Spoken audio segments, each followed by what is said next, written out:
Okay, move out.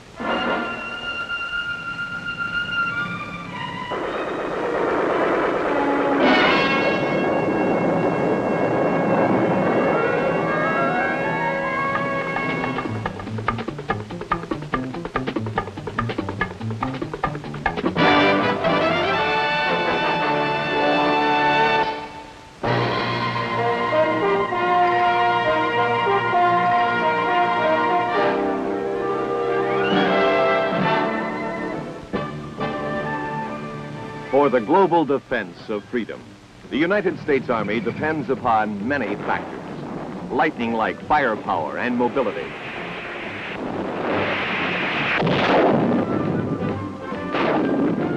a flexible and unbreakable chain of supply and resupply, and above all, the Army depends upon men trained to perform their assigned missions. In combat, no mission is greater than that of the infantry, and no man is more vital than the individual infantry soldier.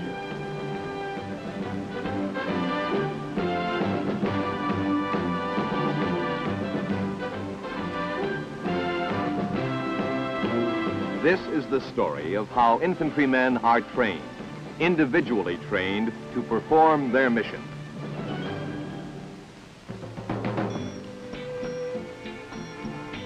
Well, Dad, with graduation only a few days away, I'll be getting my orders soon. Some of the guys I've been writing you about have already gotten theirs. Jim Stinson volunteered for jump school at Fort Benning. He'll be leaving any day now. And remember Lou Metzig, the guy you and Mom met when we graduated from basic training? He's going to officers' candidate school. Quite a few guys from my company are going. It's possible I could be going to OCS myself, but since I haven't heard anything official, it's more likely I'll be joining an infantry outfit. If so, I feel ready for any assignment the Army wants to give me. I've just finished the best advanced individual training an infantryman can get. I even look different. Here's a picture one of my buddies took a few days ago. You can see I've put on some weight. It's not fat either. I lost what little I had of that. But there's something else that you can't see in the picture, something that's become part of me too. All the experience I've gained since we first reported in nearly 8 weeks ago. Fort Ord isn't only a basic training center, it's also one of the largest centers in the world for advanced individual training in different Army specialties. One of these specialties is infantry, and the sign by the post entrance tells you so. There's the long rifle, the combat infantry badge worn by Army foot soldiers who've been in combat. We got used to seeing that badge because the men who give this advanced individual training are almost all combat veterans. Welcome to Range 36, weapons demonstration. This morning you will see a demonstration of all the weapons of the infantry, weapons which you yourselves will learn to use during your next 8 weeks of advanced individual training. That weapons demonstration was a surefire way to get our undivided attention right from the start of our training. It's quite an arsenal when you stop and think about it. The Major introduced us to the various weapons individually. Some we'd used, some we hadn't. They ranged from the light weapons carried by an infantry squad to the big recoilless rifle that rides a mount on a jeep and needs a 4-man crew to serve it. It really packs a punch.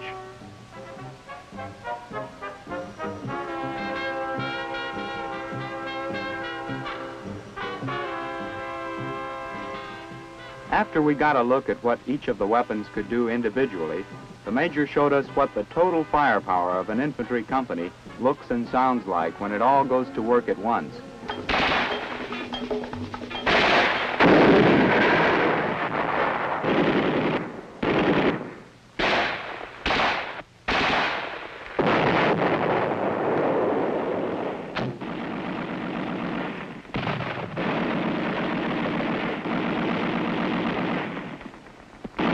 They call this the Mad Minute.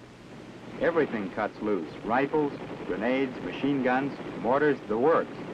The military name for it is PLF, Protective Line of Fire. and it's like a solid wall of flying steel. Any enemy advancing against it is bound to feel he's gotten into the wrong place at the wrong time.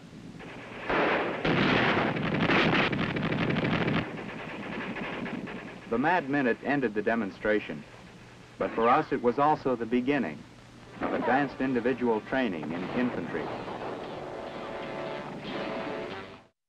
They showed us what could happen to anybody careless enough to stand in the way of the backblast. They didn't have to do it twice.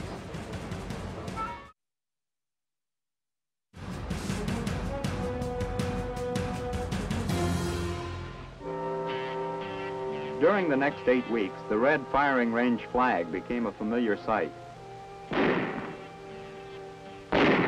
One of the basic personal weapons is the .45 caliber pistol. Our instructors showed us how it was done, and they made a big point out of range safety.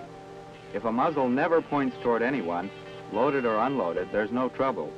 That's the rule, and you will obey it.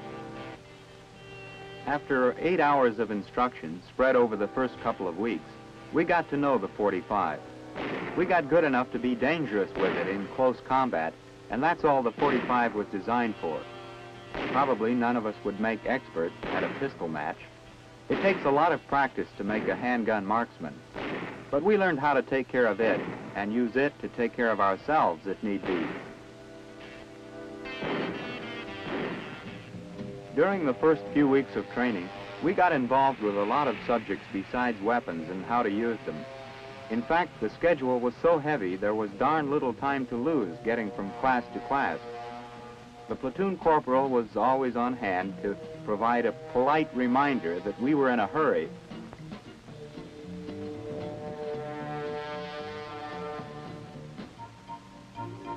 One important subject that we put a good deal of time into was field communications. The classes were big, but they made sure enough instructors were on hand to provide individual instruction for every man.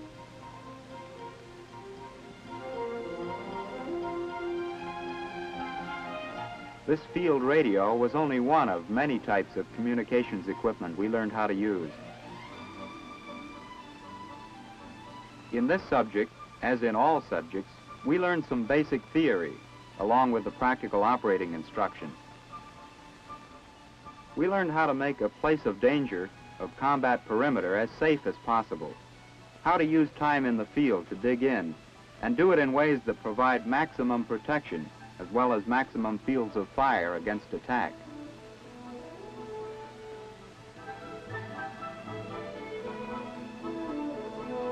In each case, there was always the diagram, the printed text, the spoken word of the instructor, and the practical example. Along the way, we kept in touch with our firepower. For example, the 3.5-inch rocket launcher, another of the weapons available to the foot soldier. The instructors showed us what they could do with a high explosive round.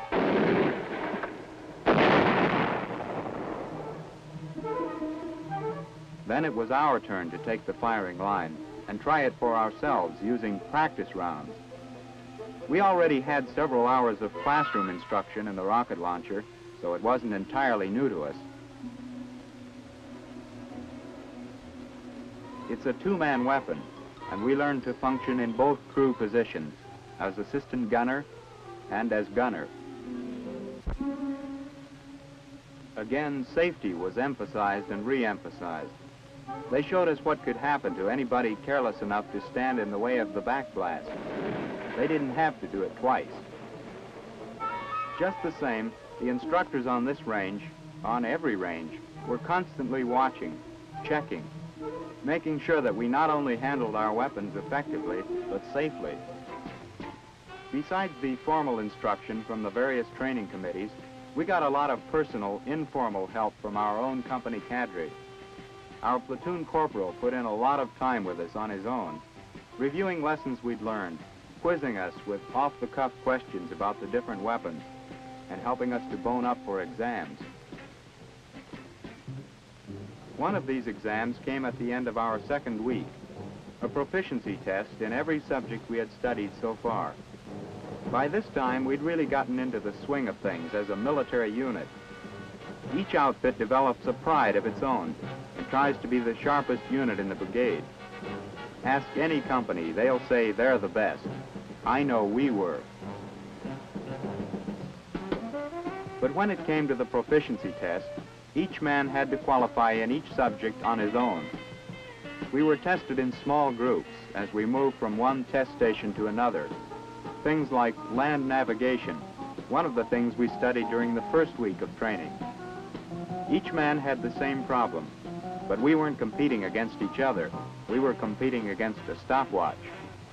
At another station, the subject was landmine warfare. We'd had 8 hours of instruction in this, and most of us made a passing grade.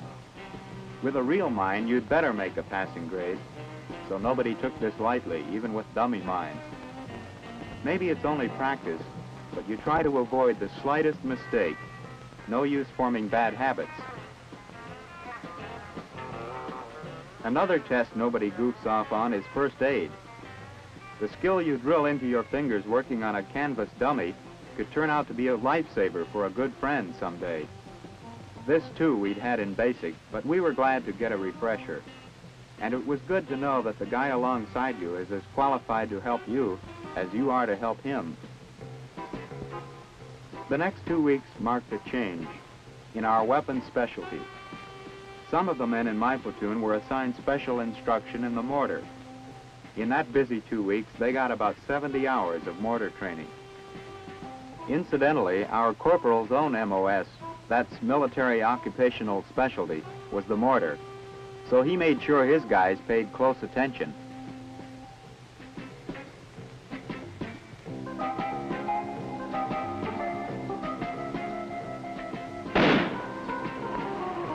Some of the other men were assigned 2 weeks special training in the recoilless rifle. They got where they could maintain it in pitch darkness. The 106 fires such a large round that a 50 caliber spotting rifle is mounted on top of the main barrel. The gunner fires a tracer from the spotter rifle to get the range to the target before he fires the big one. In short, they learn to work with the gun and with each other, which is just as important. My own MOS is rifleman, just a plain old ground pounder with an M14. MOSs are assigned on the basis of what the Army needs most at the moment, as well as on a man's own ability and interest. In our company, I guess about 75% have the rifleman MOS. During the 3rd and 4th weeks, we riflemen got nearly 70 hours of special training, a lot in the classroom and the bleachers, and a lot more on the firing range. We spent a lot of time on the machine gun range with the M60. Some days, 2 or 3 companies would be using this range at the same time, which may indicate how important machine gun training is to the infantry.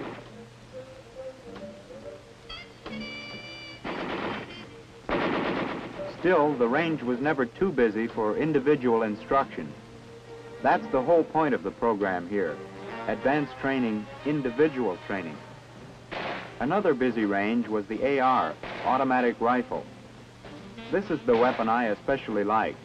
It's not too heavy, it's accurate, and it can really put out some trouble when the need arises. And of course, by this time, the rifle has become almost a part of you. They say, take care of it, and it'll take care of you. If it sounds corny, all right, but it also happens to be true. The guys who say it are the guys who ought to know. There's one more weapon I want to tell you about, Dad, the 50 caliber machine gun.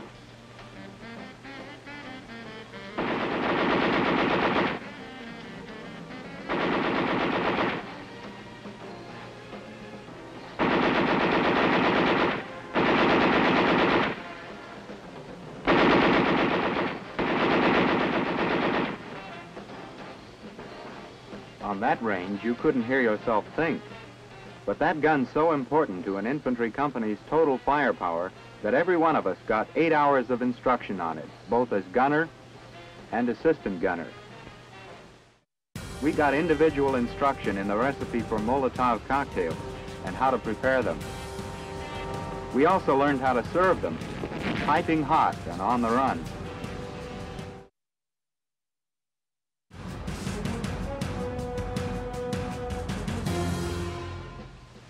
During the 6th week, we had another realistic training exercise.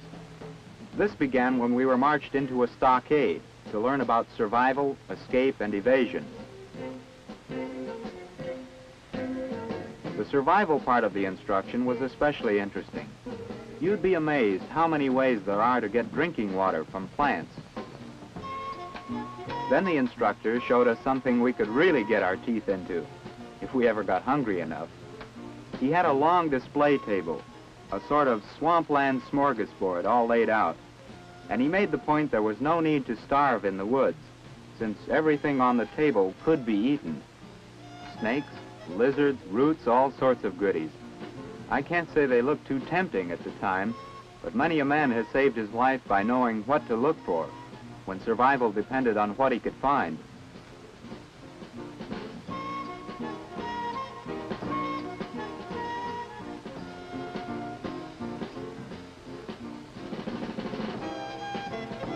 We paid close attention because someday our survival might be at stake.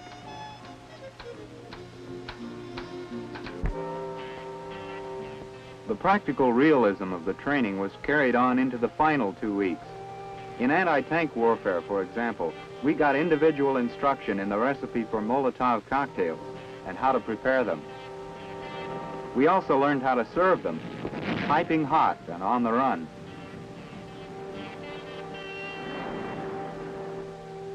During the final week of training, we had individual combat actions. This started with a group of us going out on patrol. We'd already had about 30 hours of instruction on patrolling, but this time it was different. We were patrolling in territory that was held by a hidden enemy.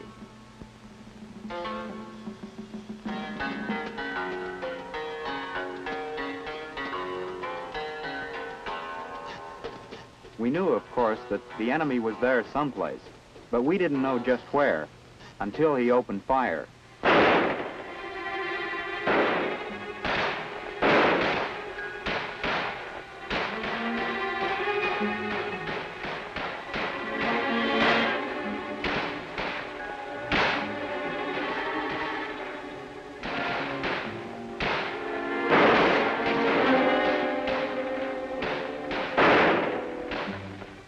It was blank ammunition, of course, but everything else about this exercise was strong on realism.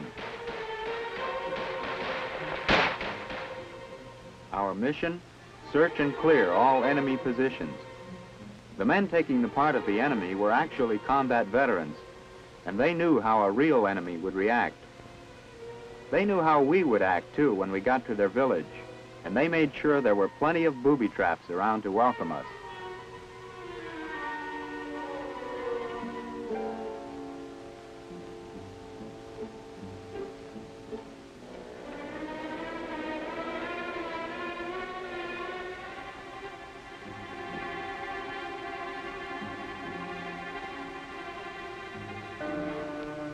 By now, we had broken down into squad-sized groups. A rifle squad like ours is the basic unit of an infantry company, and every guy in the squad becomes a really important individual.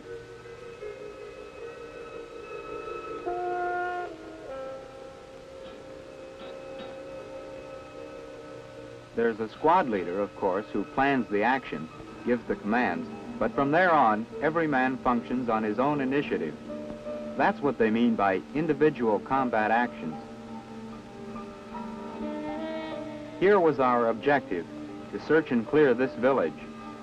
It looked peaceful enough, deserted. We knew, of course, that it wasn't.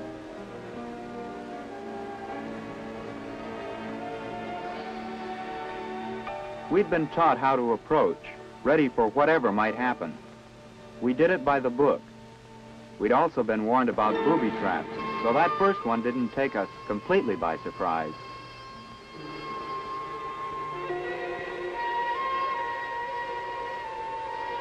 We were surprised to find a guy squatting quietly in front of a shrine.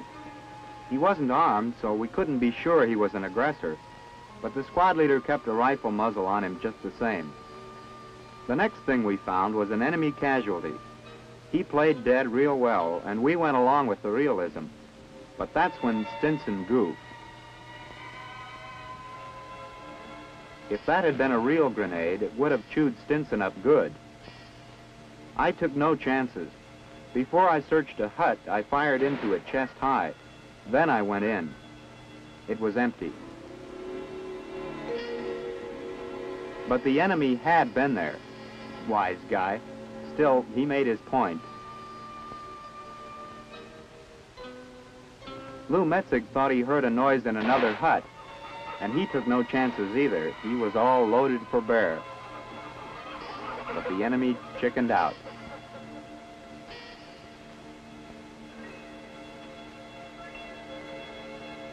But don't get the idea this search and clear mission was a waste of time.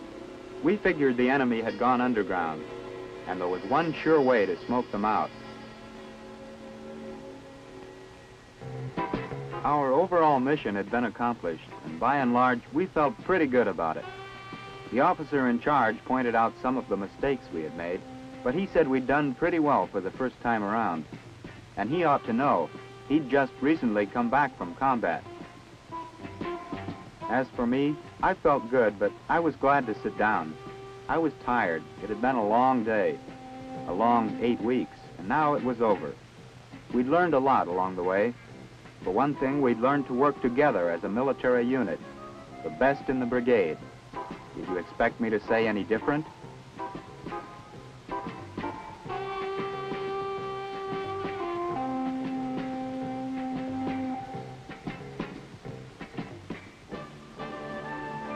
We had also learned to act as individuals, though, and that's important too, because in a few more days, we'll all have our orders, individual orders. So as I said earlier, Dad, I feel ready for whatever assignment comes. I've had the best training there is. So has Jim Stinson and Metzig. And so has every other guy in the platoon and in the company. And in every company that graduates from AIT Infantry. Most of the training in AIT is designed to prepare the foot soldier for the challenges he will face on assignment to an active combat unit in Vietnam.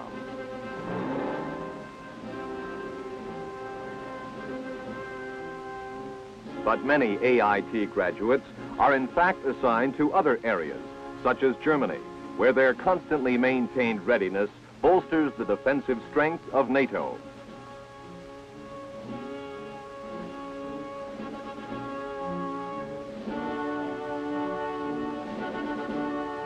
Still others are assigned to Korea, where they help to keep watch over the uneasy truce signed more than a decade ago.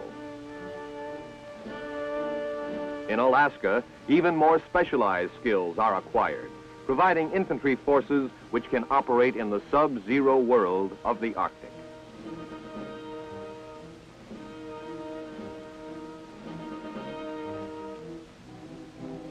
Some men go on to sharpen their infantry know-how in the jungles of Panama. And in the far Pacific, on Okinawa, frequent maneuvers keep the infantryman's readiness at the peak level which today's world of rapidly changing global challenge demands.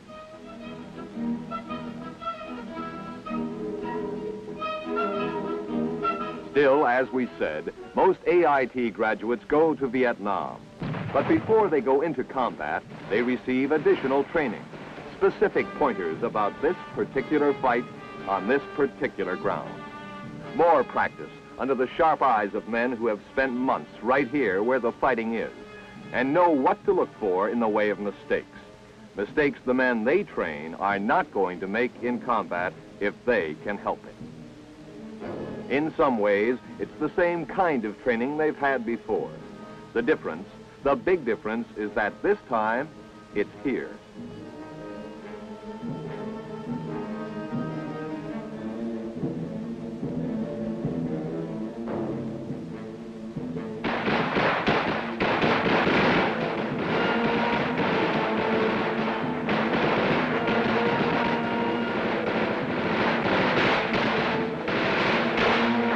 Each man learns from experts how to make himself as nearly invisible as possible in the jungle.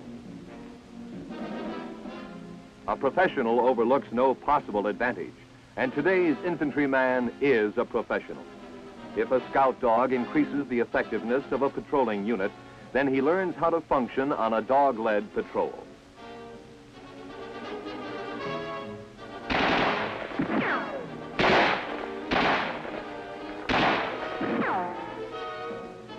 If the terrain problems of a particular fighting zone call for special techniques to make movement possible, he gets the feel of those techniques at first hand. The result is that when he goes to work in earnest, he is ready. He knows what he's doing and how to do it. He knows the weapons and the equipment which he'll use to get the job done. And he knows that the men working with him are as well trained and capable as he is. Before he ever enters a potentially hostile village, he knows what it will be like, how it will look, what to expect, where to look for it. He knows because his training has taught him. No amount of training can eliminate the personal trial that comes to each man with his first combat. But training, individual training, can and does give him the knowledge of what he can do and the confidence that he can do it.